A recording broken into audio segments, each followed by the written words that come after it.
Hi ಎಲ್ರಿಗೂ ನಮಸ್ಕಾರ. ನನ್ನ ಹೆಸರು ಡಾಕ್ಟರ್ ಸೌಮ್ಯ, ಆಯುರ್ವೇದ ವೇದೆ ಉಡುಪಿಯಿಂದ ಮಾತಾಡ್ತಿದ್ದೀನಿ.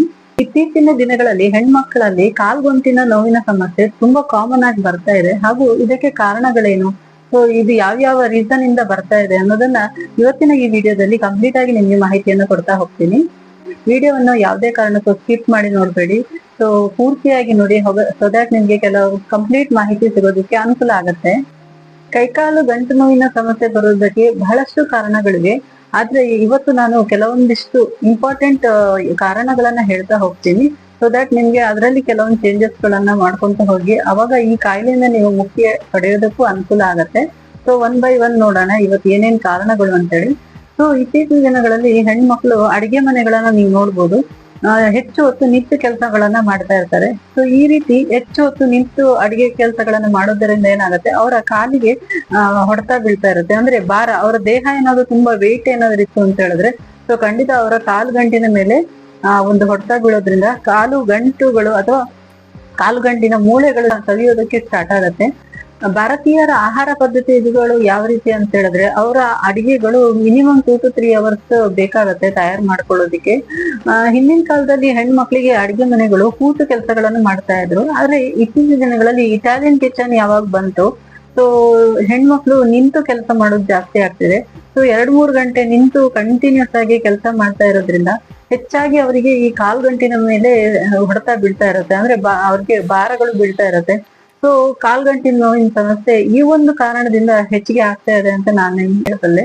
ಸೊ ಹಾಗಾಗಿ ಇದಕ್ಕೆ ಏನ್ ಸೊಲ್ಯೂಷನ್ ಅಂತ ಕೇಳೋದಾದ್ರೆ, ನೀವು ಏನಾದ್ರೂ ತುಂಬಾ ಹೊತ್ತು ನಿಂತು ಕೆಲಸಗಳನ್ನು ಮಾಡ್ತಾ ಇದ್ರೆ, ಎಲ್ಲಿ ನಿಮ್ಗೆ ಕೂರಕ್ಕೆ ಅನುಕೂಲ ಇದೆ, ಅಂದ್ರೆ ಈ ತರಕಾರಿ ಹೆಚ್ಚಬೇಕಾಗ್ಲಿ ಅಥವಾ ಏನಾದ್ರೂ ಸಣ್ಣ ಪುಟ್ಟ ಕೆಲಸಗಳೇನಾದ್ರೂ ಕೂತು ಮಾಡುವಂತದ್ದಾಗಿದ್ರೆ ಅಂತದನ್ನ ಆದಷ್ಟು ಕೂತು ಮಾಡೋದಕ್ಕೆ ಟ್ರೈ ಮಾಡಿ. ಇದರಿಂದ ನಿಮ್ಮ ಕಾಲಿಗೆ ಏನು ಭಾರ ಬೀಳುತ್ತೆ ಅಥವಾ ಹೊಡೆತ ಬೀಳುತ್ತೆ ಅದನ್ನ ಕಡಿಮೆ ಮಾಡ್ಕೋಬಹುದು. ಆ ಮುಖಾಂತರ ನಿಮ್ಮ ಕಾಲ್ಗಂಟಿನ ನೋವಿನ ಸಮಸ್ಯೆಯಿಂದ ಮುಕ್ತಿಯನ್ನ ಕಾಣಬಹುದು.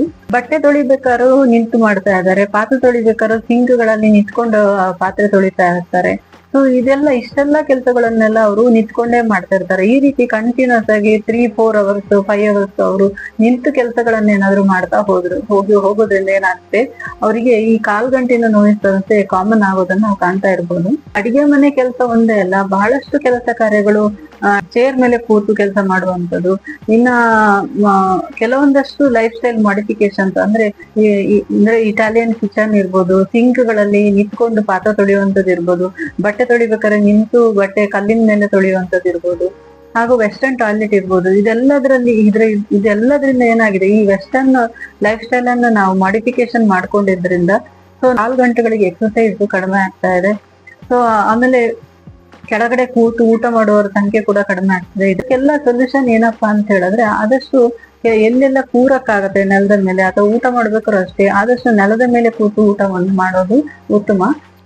ಇನ್ನು ತುಂಬಾ ಮೇಜರ್ ಪ್ರಾಬ್ಲಮ್ಸ್ ಅಂದ್ರೆ ಕಾಲ್ಗಂಟಿ ನೋವಿನ ಸಮಸ್ಯೆ ಆಲ್ರೆಡಿ ಈಗ ನಿಮ್ಗೆ ಇದೆ, ಕೆಳಗಡೆ ಕೂರೋ ಪರಿಸ್ಥಿತಿ ಇಲ್ಲ ಅನ್ನೋರು ಖಂಡಿತ ಈ ಒಂದು ಕೆಳಗಡೆ ಕೂರುವಂತ ಒಂದು ಪ್ರಯತ್ನ ಬೇಡ. ಖಂಡಿತ ಅವ್ರ ಡಾಕ್ಟರ್ ಸಜೆಷನ್ ಇಲ್ಲದೆ ಇದನ್ನು ಮಾಡುವಂತದ್ದು ಉತ್ತಮ ಅಲ್ಲ. ಆದ್ರೆ ಈಗ ನಾರ್ಮಲ್ ಇರುವವರು, ಆರೋಗ್ಯವಂತ ದೇಹ ಹೊಂದಿರುವವರು, ಸೊ ನಿಮ್ಗೆ ಇನ್ನು ಮುಂದಿನ ದಿನಗಳಲ್ಲಿ ಕೈಕಾಲು ಗಂಟಿನ ಸಮಸ್ಯೆ ಬರಬಾರ್ದು ಅಂತ ಹೇಳಿದ್ರೆ, ಸೊ ಆದಷ್ಟು ನೆಲದ ಮೇಲೆ ಕೂತು ಕೆಲಸಗಳನ್ನ ಮಾಡಿ. ಅಡಿಗೆ ಮಾಡ್ಬೇಕಾದ್ರು ಅಷ್ಟೇ ಆದಷ್ಟು ಕುತ್ಕೊಂಡು ಎಲ್ಲೆಲ್ಲ ಟ್ರೈ ಆಗತ್ತೆ ನಿಮ್ಗೆ ಕುತ್ಕೊಂಡು ಮಾಡೋದಿಕ್ಕೆ, ತರಕಾರಿ ಹೆಚ್ಚೋದಿರ್ಲಿ ಅಥವಾ ಸಣ್ಣ ಪುಟ್ಟ ಕೆಲಸಗಳು ನೆಲದ ಮೇಲೆ ಕೂರುವಂತದ್ದು ಏನಾದ್ರು ಮಾಡೋದಿದ್ರೆ ಖಂಡಿತ ಮಾಡ್ಕೊಳ್ಳಿ. ಇದರಿಂದ ನಿಮ್ಗೆ ಕಾಲಿನ ಮೇಲೆ ಹೊಡೆತ ಬೀಳೋದನ್ನ ಕಡಿಮೆ ಮಾಡ್ಕೊಳ್ಳಿ. ಆಹಾರದಲ್ಲಿ ಸಾಧ್ಯವಾದಷ್ಟು ಕ್ಯಾಲ್ಸಿಯಂ ರಿಚ್ ಆಹಾರ ಪದಾರ್ಥಗಳನ್ನ ಸೇವಿಸೋದನ್ನ ಅಭ್ಯಾಸ ಮಾಡ್ಕೊಳ್ಳಿ. ಈ ಕ್ಯಾಲ್ಸಿಯಂ ರಿಚ್ ಆಹಾರ ಪದಾರ್ಥಗಳು ಯಾವುದು ಅಂತ ಕೇಳಿದ್ರೆ, ಸೊ ರಾಗಿ ಇರ್ಬೋದು, ಹಾಲಿನ ಪದಾರ್ಥ ಅಂದ್ರೆ ದಿನಕ್ಕೆ 1-2 ಗ್ಲಾಸ್ ಹಾಲನ್ನು ತಗೊಳ್ಳುವಂಥದ್ದು, ಮಜ್ಜಿಗೆ ಅಥವಾ ಮೊಸರನ್ನು ತಗೊಳ್ಳುವಂಥದ್ದು, ಅಥವಾ ದಿನಕ್ಕೊಂದು ಮೊಟ್ಟೆ, ಈ ರೀತಿ ಕ್ಯಾಲ್ಸಿಯಂ ಹೆಚ್ಚಿಗೆ ಇರುವಂತ ಆಹಾರ ಪದಾರ್ಥಗಳನ್ನ ದಿನನಿತ್ಯ ತಿನ್ನೋದನ್ನ ಅಭ್ಯಾಸ ಮಾಡ್ಕೊಳ್ಳಿ. ಅದೇ ರೀತಿ ಫ್ಯಾಟ್ ಕೂಡ ತುಂಬಾ ಇಂಪಾರ್ಟೆಂಟ್. ಹಾಗಾಗಿ ಆಹಾರದಲ್ಲಿ 1 ಚಮಚ ತುಪ್ಪ ಇರ್ಬೋದು, ಅಥವಾ ನಾವು ಗಾಣದ ಎಣ್ಣೆಗಳನ್ನ ಅಡಿಗೆಗಳಲ್ಲಿ ಬಳಸೋದ್ರಿಂದನೂ ಕೂಡ ನಮ್ಮ ಮೂಳೆಗಳಿಗೆ ಹೆಚ್ಚು ಪೋಷಣೆ ಅಂದ್ರೆ ಜಿಡ್ಡಿನಂಶ ಇಲ್ಲ. ಈಗ ಫಾರ್ ಎಕ್ಸಾಂಪಲ್ ಮೂಳೆಗಳು ಸರಿಯಾಗಿ ಮೂವ್ಮೆಂಟ್ ಆಗ್ಬೇಕು ಅಂತ ಹೇಳಿದ್ರೆ ಜಿಡ್ಡು ಕೂಡ ತುಂಬಾ ಇಂಪಾರ್ಟೆಂಟ್ ಆಗತ್ತೆ. ನಾವ್ ಇವಾಗ ಬಳಸ್ತಿರುವಂತ ಈ ಜಿಡ್ಡು ಅಂದ್ರೆ ಎಣ್ಣೆ ಎಲ್ಲದು ರಿಫೈನ್ಡ್ ಎಣ್ಣೆ ಆಗಿರೋದ್ರಿಂದ ದೇಹಕ್ಕೆ ಸರಿಯಾದ ಜಿಡ್ಡಿನಂಶ ಸಿಗ್ತಾ ಇಲ್ಲ. ಸೊ ಈ ಜಿಡ್ಡು ಅಂದ್ರೆ ಎಣ್ಣೆ ಅಂಶ ಒಳ್ಳೆ ಕ್ವಾಲಿಟಿ ಆಫ್ ಎಣ್ಣೆಗಳು ನಮ್ಮ ದೇಹಕ್ಕೆ ಸಿಗದೆ ಇರೋದ್ರಿಂದಲೂ ಕೂಡ ಈ ಮೂಳೆಗಳಲ್ಲಿ ಸವೆತಗಳು ಕಂಡು ಬರಬಹುದು. ಹಾಗಾಗಿ ನಾವು ಯಾವ ರೀತಿ ಎಣ್ಣೆಗಳನ್ನು ತಿಂತೀವಿ ಅನ್ನೋದ್ರ ಮೇಲೆ ಕೂಡ ನಮ್ಮ ಮೂಳೆಗಳ ಆರೋಗ್ಯ ನಿಂತಿರುತ್ತೆ.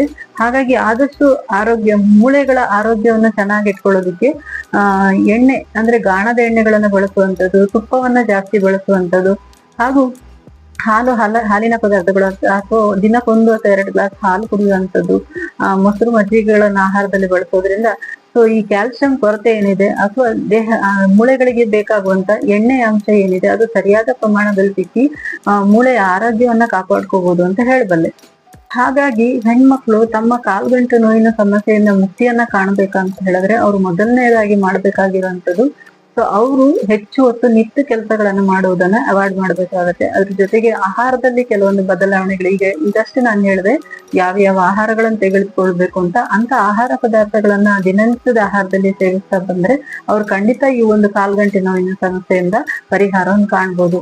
ಇವಿಷ್ಟು ಮಾಹಿತಿ ನಿಮ್ಗೆ ಇಷ್ಟ ಆಯ್ತು ಅಂತ ಅನ್ಕೊಂಡಿದ್ದೀನಿ. ಇಷ್ಟ ಆದ್ರೆ ಲೈಕ್ ಮಾಡಿ, ಶೇರ್ ಮಾಡಿ, ಹಾಗೂ ಸಬ್ಸ್ಕ್ರೈಬ್ ಮಾಡ್ಕೊಳ್ಳಿ ನನ್ನ ಚಾನಲ್ ಅನ್ನ. ಪಕ್ಕದಲ್ಲಿ ಇರುವಂತ ಬೆಲ್ ಬಟನ್ ಅನ್ನು ಕೂಡ ಒತ್ತಿ, ಸೊ ದಟ್ ನಿಮ್ಗೆ ನೆಕ್ಸ್ಟ್ ನಾನು ಮಾಡುವಂತ ವಿಡಿಯೋಗಳು ನಿಮ್ಗೆ ತಲುಪೋದಿಕ್ಕೆ ಅನುಕೂಲ ಆಗುತ್ತೆ. ಸೊ ಇವತ್ತಿನ ವಿಡಿಯೋ ಇಷ್ಟ. Thank you so much. ಇನ್ನಷ್ಟು ಮಾಹಿತಿಯೊಂದಿಗೆ ಮುಂದಿನ ವಿಡಿಯೋದಲ್ಲಿ ಮತ್ತೆ ಬರ್ತೀನಿ. ಅಲ್ಲಿವರೆಗೂ ನಮಸ್ಕಾರ.